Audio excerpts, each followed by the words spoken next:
لیکن غیروں کے لیے وہاں پر انتظام ہے. اس کے پیچھے ریزن یہ ہے نا کہ مینجمنٹ مینجمنٹ. ہاں جی. تو صرف یہ نہیں ہونا چاہیے. مسجد کے اندر مسجد ایک ہمارا محور ہے, ایک ہمارا سمجھ لیجئے کہ وہاں سے ہم کو بہت کچھ حاصل ہونے کے ساتھ ساتھ بہت سارے ہمارے رفاہی امور بھی مسجد سے ہماری پوری ہونی چاہیے. اچھی بات ہے سال میں ہم 10 مسجد تعمیر کروائے, اچھی بات ہے, لیکن انہی رفاہی کاموں میں سے یہ بھی ہے کہ ہمارے مسجد کے ماتحت میں قرب و جوار میں رہنے والے جو لوگ ہیں ان تک ہم دعوتی امور کو کس انداز میں ہم نے پہنچایا, مسجد سے ہم کیسا کوآپریٹ کر رہے ہیں. سمجھ رہے ہیں. صاحب خیر جو ہے وہ اپنا ایک مطلب منظم شکل میں اس کی ایک یہ بنائے, بیت المال کا یہ کرے, مسجد کے اندر وہ قائم ہونی چاہیے. سالانہ جو آپ کے زکوٰۃ کیے ہیں آپ وہاں جمع کریں, اس کے ذریعے سے مال تمام تک پہنچے گا ایک منظم شکل میں. سمجھ رہے ہیں. تو یہ ضروری چیز ہے, مسجد کے کردار میں سے ایک اہم کردار ہے جو آج ہم لوگ کا مطلب ادھر دھیان بھی نہیں دیتے. بہت سارے گھر ایسے, بہت سارے رشتے ٹوٹنے سے بچ سکتے ہیں. بہت سارے لوگوں کا وہاں پر پہنچ کر کے روپے پیسے سے مدد کرنا ہی ہمیشہ ایک مدد نہیں ہے, بلکہ بڑوں کا وہاں تک پہنچ کر کے 2 لفظ بول دینا یہ بھی بہت بڑا کام ہوتا ہے اس سے. اور رشتے بہت سارے جگہ ٹوٹنے سے, گھر بہت بکھرنے سے, خاندان بکھرنے سے بچ جاتے ہیں اگر ہمارے بڑے وہاں تک پہنچ کر کے 2 جملے صرف بول دیں. وہاں پر آپ کو پاکٹ سے پیسے نہیں دینے, صرف زبان سے 2 بول بولنی. اور اللہ کے نبی صلی اللہ علیہ وسلم کی سیرت کو آپ جب دیکھیں گے تو لوگ جو مرعوب ہوئے آپ صلی اللہ علیہ وسلم کی اسی سیرت سے مرعوب ہوئے. مشہور روایت ہے نا, حضرت فاطمہ کے شوہر حضرت علی رضی اللہ عنہ میاں بیوی ہیں, کچھ ناچاکی ہو گئی, جا کر کے مسجد نبوی میں گھر چھوڑ کر کے سوئے ہوئے ہیں. آئے اللہ کے نبی کہاں ہیں داماد؟ کہا کہ کچھ ایسی بات ہو گئی آپ کے داماد گھر سے ناچاکی کے بنا پر چلے گئے. سمجھ رہے. صحابہ کو بھیجا, جاؤ دیکھو کہاں ہیں علی. جا کر کے اللہ کے نبی وہاں سو رہے ہیں مسجد نبوی میں. اس وقت تو قلیل یہ تھی نہیں حسیرے اور آج کی طرح. تو گیا, یا ابا تراب, یا ابا تراب, حدیث کے الفاظ. کیا کہا اللہ کے نبی صلی اللہ علیہ وسلم نے؟ نام بھی نہیں پکڑا, بلکہ چونکہ مٹی لگی ہوئی تھی, دھول لگے ہوئے تھے بدن میں سونے کی وجہ سے, کہا یا ابا تراب قم, لیا اور ساتھ میں لے کر کے ڈائریکٹ بیٹی کے پاس پہنچ گئے.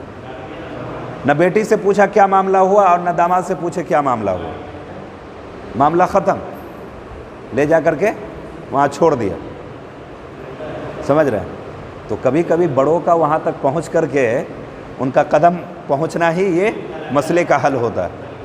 ہمیشہ ہمارے جو معاشرے یا ماتحت میں جو لوگ مساجد کے قرب و جوار میں آتے ہیں ہمیشہ وہ ہمارے مال کے ہی محتاج نہیں ہوتے ہیں. مال سے ہی ان کی مدد نہیں کی جاتی ہے, بول سے بھی ان کی مدد کی جاتی ہے, زبان سے بھی ان کی مدد کی جا سکتی. سمجھ رہے ہیں. تو یہ چیز ہونی چاہیے. آج ان چیزوں سے ہم لوگ بہت دور ہیں.